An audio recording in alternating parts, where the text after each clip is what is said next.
Welcome back to BCN news. Kakinada rural MLA పంతం నానాజీ సహకారంతో AP kabaddi association, జిల్లా కబడ్డీ అసోసియేషన్ల ఆధ్వర్యంలో కాకినాడ సూర్యారావుపేట బీచ్ లో జరుగుతున్న బీచ్ కబడ్డీ రెండో రోజు పోటీలు శనివారం సాయంత్రం మహిళా, పురుషుల జట్లకు వేరువేరుగా కబడ్డీ పోటీలు హోరాహోరీగా సాగాయి. ఈ పోటీలను ఎమ్మెల్సీ కొనిదెల నాగబాబు, కాకినాడ పార్లమెంట్ సభ్యులు తంకెల ఉదయ శ్రీనివాస్, రాజ్యసభ సభ్యులు సానా సతీష్ బాబు, ఎమ్మెల్యేలు నిమ్మకాయల చినరాజప్ప, దాట్ల బుచ్చిబాబు, ఎమ్మెల్సీ పేరాబత్తుల రాజశేఖర్ తదితరులు వీక్షించారు.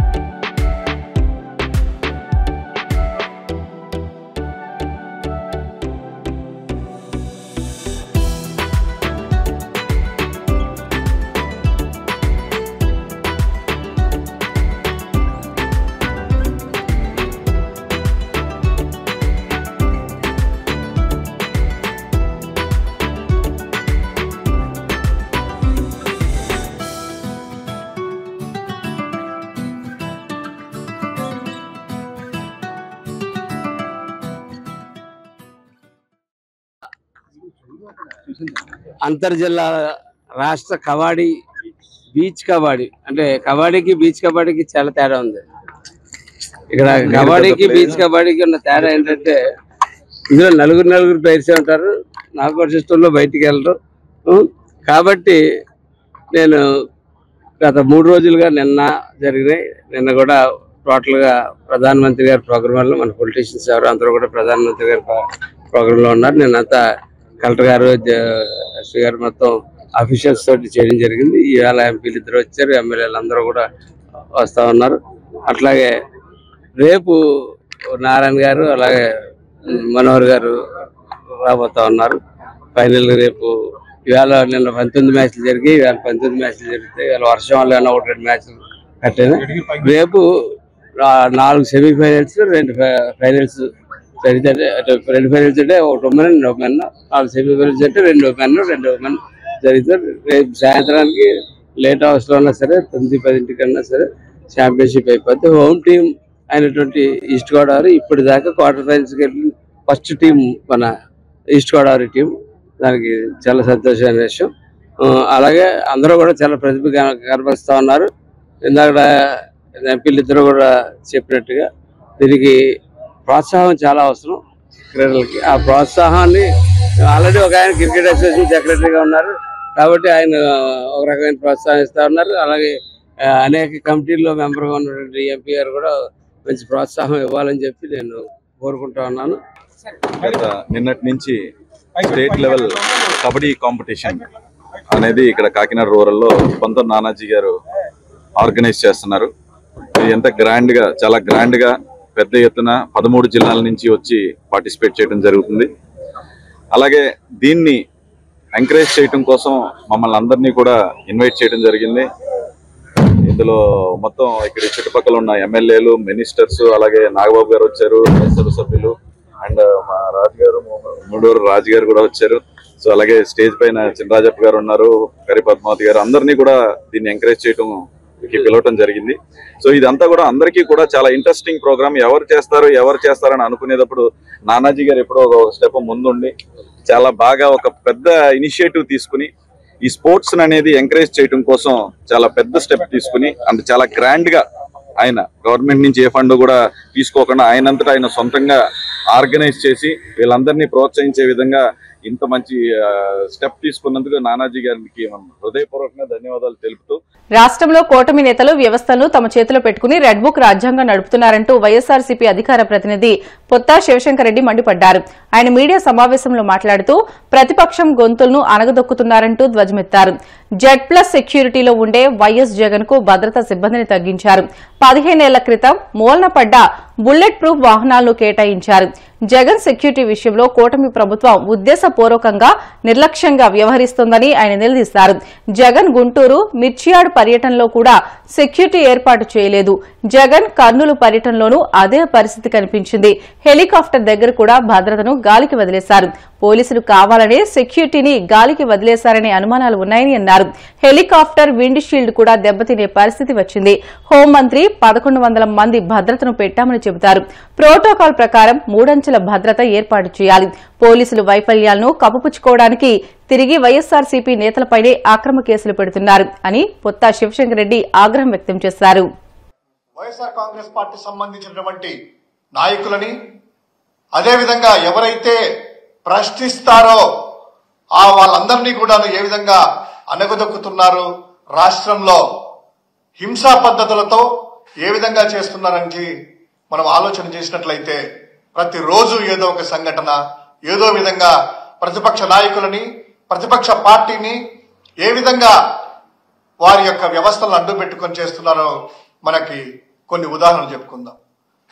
ఇప్పుడు వైఎస్ జగన్మోహన్ రెడ్డి గారు మాజీ ముఖ్యమంత్రి, అదేవిధంగా దేశంలోనే అత్యంత ప్రజాదరణ కలిగినటువంటి నాయకుడు, Z+ కేటగిరీ సెక్యూరిటీ కేంద్ర ప్రభుత్వం ప్రొవైడ్ చేసినటువంటి Z+ కేటగిరీ ఉన్నటువంటి ఆ యొక్క వ్యక్తికి ఏ విధంగా వీళ్ళు భద్రత కల్పిస్తున్నారు, ఏ విధంగా వాళ్ళు ట్రీట్ చేస్తున్నారు అనేటువంటిది ఒక్కసారి మనం చూసుకున్నట్లయితే, ఎప్పుడైతే పదవిలోకి ఆ యొక్క ఎన్నికలు జరిగిన తర్వాత రిజల్ట్స్ వచ్చిన వెంబడే SRC అనేటువంటి కమిటీ ఏర్పాటు చేసుకుని భద్రత దృష్ట్యా, ఎందుకంటే ఆ గతంలో ఆయన మీద 2 సార్లు ఏ విధంగా అటాక్ జరిగిందో కూడాను మనందరికీ తెలిసినటువంటి విషయం. ఇక ఏ విధంగా ఇబ్బందులకి గురి చేస్తున్నారో చూశాం.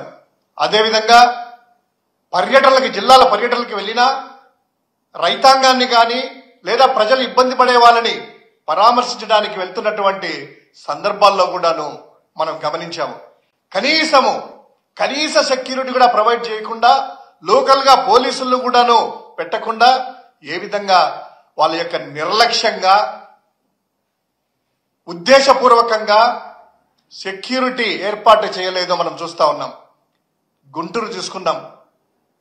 ఆ మిర్చి రైతులకి ఇబ్బందులు పడతా ఉంటే వారికి సంబంధించినటువంటి రైతులని పరామర్శించడానికి ఆ యొక్క గుంటూరు మిర్చి యార్డుకి వెళ్తే కనీసం ఒక్క పోలీసును కూడా ఏర్పాటు చేయకోకుండా ఎలా గాలికి వదిలేశారు.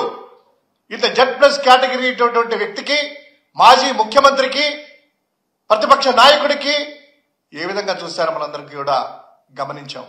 అదేవిధంగా నంద్యాలకు వెళ్ళినా, శ్రీశైలం జిల్లా అక్కడ కూడా అదే పరిస్థితి. నంద్యాల జిల్లాలో శ్రీశైలంకి ఒక మాజీ ముఖ్యమంత్రిగా, Z+ కేటగిరీ ఉన్న వ్యక్తిగా అన్ని విభాగాలకు కూడా సమాచారాన్ని పంపించి అక్కడికి వెళ్ళినటువంటి ఆ సందర్భంలో కనీసము హెలిప్యాడ్ దగ్గర కనీస సిబ్బందిని కూడా ఏర్పాటు చేయకుండా, జనాలకందరికి ఎంతమంది వస్తారో జగన్మోహన్ రెడ్డి గారు వస్తే అని ప్రతి ఒక్కరికి తెలుసు. ఇంటెలిజెన్స్ వారికి తెలుసు, అక్కడ ఉన్నటువంటి నాయకులు తెలుసు, పోలీసు వారికి తెలుసు. అదేవిధంగా ఎవరెవరు వస్తారో, ఎవరెవరు హెలిప్యాడ్ దగ్గరికి రావాలో అనేటువంటిది మా జిల్లా అధ్యక్షులు, పార్టీకి సంబంధించి సత్యసాయి జిల్లా అధ్యక్షురాలు పోలీసు వారికి కూడాను లిస్టు 30 మంది ఉంటారు హెలిప్యాడ్ దగ్గర, వీళ్ళని మాత్రమే అనుమతించండి ఇది అనేటువంటిది పంపించిన తర్వాత కూడా ఏ విధంగా ఆ హెలిప్యాడ్ దగ్గర భద్రత లేకుండా హెలిప్యాడ్ మీదికి, హెలికాప్టర్ మీదికి, అదేవిధంగా హెలికాప్టర్ పైకి మా నాయకుడు చుట్టుముట్టినటువంటి ఆ కార్యకర్తలు వదిలేసినటువంటి వైనం చూస్తే పోలీసు వ్యవస్థ ఫెయిల్ అయిందా, ప్రభుత్వం ఉద్దేశపూర్వకంగా సెక్యూరిటీ ఏర్పాటు చేయలేదా అనేటువంటి అనేక అనుమానాలు కావచ్చు. ఆ రోజే ఆ హెలిప్యాడ్ కూడా డ్యామేజ్ అయ్యి విండ్షీల్డ్ దెబ్బతింటే అది వివిఐపీలను ట్రావెల్ తీసుకెళ్లడానికి అది అనువైనటువంటిది పరిస్థితులు లేవని అప్పటికప్పుడు ఆ హెలికాప్టర్ కూడా వెనక్కి పోలితే రోడ్డు మార్గాల జగన్మోహన్ రెడ్డి గారు వెళ్లినటువంటి ఘటనలు మనం చూసాం. జీవో నెంబర్ 3 విషయంలో వైసీపీ నాయకులు గిరిజనులను మభ్యపెడుతున్నారని మాజీ మంత్రి జీసీసీ చైర్మన్ కిడారి శ్రావణ్ కుమార్ అన్నారు. విశాఖ జిల్లా తెలుగుదేశం పార్టీ కార్యాలయంలో జరిగిన విలేకరుల సమావేశంలో మాట్లాడారు. 2020లో జగన్ ప్రభుత్వం వైఫల్యం కారణంగా జీవో నెంబర్ 3 రద్దు అయిందని అన్నారు. జీవో నెంబర్ 3 కోసం మాట్లాడే నైతిక హక్కు వైసీపీ నాయకులకు లేదని పేర్కొన్నారు. గిరిజనులకు లబ్ది చేకూర్చే జీవో నెంబర్ 3ను రద్దు చేస్తుంటే వైసీపీ నాయకులు ఏం చేశారు అని ప్రశ్నించారు. జీవో నెంబర్ 275 జీవో నెంబర్ 3 తీసుకువచ్చి గిరిజన ప్రాంతాల అభివృద్ధికి కృషి చేసింది టీడీపీ ప్రభుత్వమేనని అన్నారు. జీవో నెంబర్ 3పై వైసీపీ ఎమ్మెల్యేలు అసెంబ్లీకి వెళ్లి ఎందుకు మాట్లాడడం లేదు అని ప్రశ్నించారు.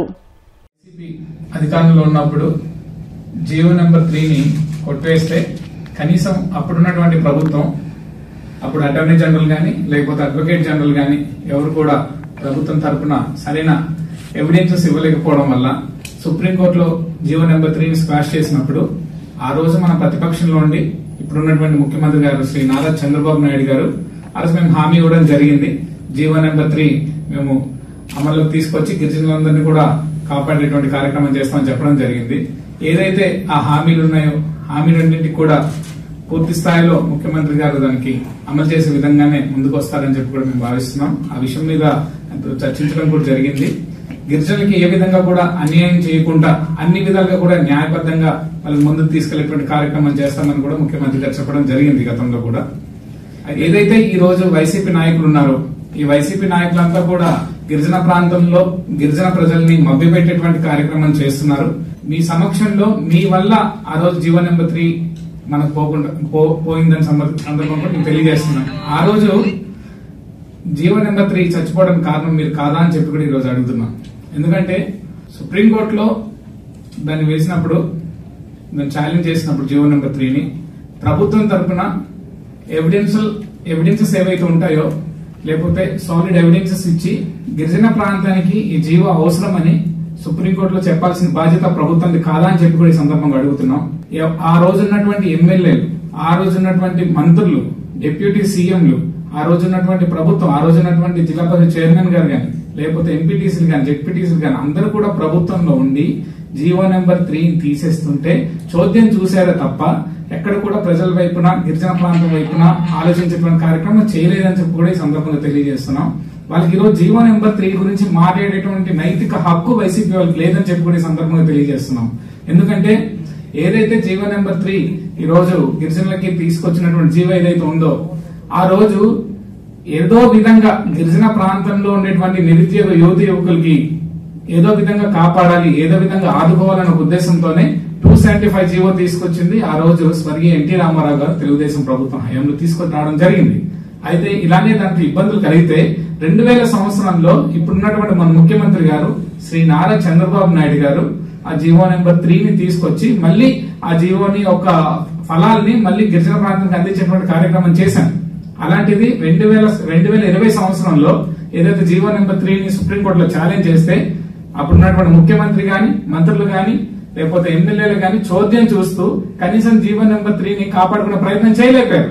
ఈ రోజు వచ్చి రోడ్డు మీద ఏదైతే గొడవలు చేస్తూ అన్ని విధాలుగా కూడా ప్రజల్ని మభ్యపెట్టేటువంటి కార్యక్రమం చేస్తున్నారు. వార్తలు ముగించే ముందు ముఖ్యాంశాలు మరొకసారి. పశ్చిమ గోదావరి జిల్లాలో విధ్వంసం సృష్టించిన గాలివాన, నేలకొరిగిన చెట్లు, కార్లు, ఆటోలు ధ్వంసం, తీవ్రంగా నష్టపోయిన మామిడి రైతులు. భీమవరం హౌసింగ్ బోర్డు కాలనీలో వెంకటసాయి బాబా మందిరం 14వ వార్షికోత్సవాల ముగింపు సందర్భంగా అఖండ అన్న సమారాధనను ప్రారంభించిన పీఏసీ చైర్మన్ అంజిబాబు, ప్రభుత్వ విప్ బొలిశెట్టి. జాతీయ స్థాయిలో అబాకస్ లో ప్రతిభ కనబరిచిన చిన్నారిని అభినందించిన డిప్యూటీ స్పీకర్ రఘురామకృష్ణంరాజు.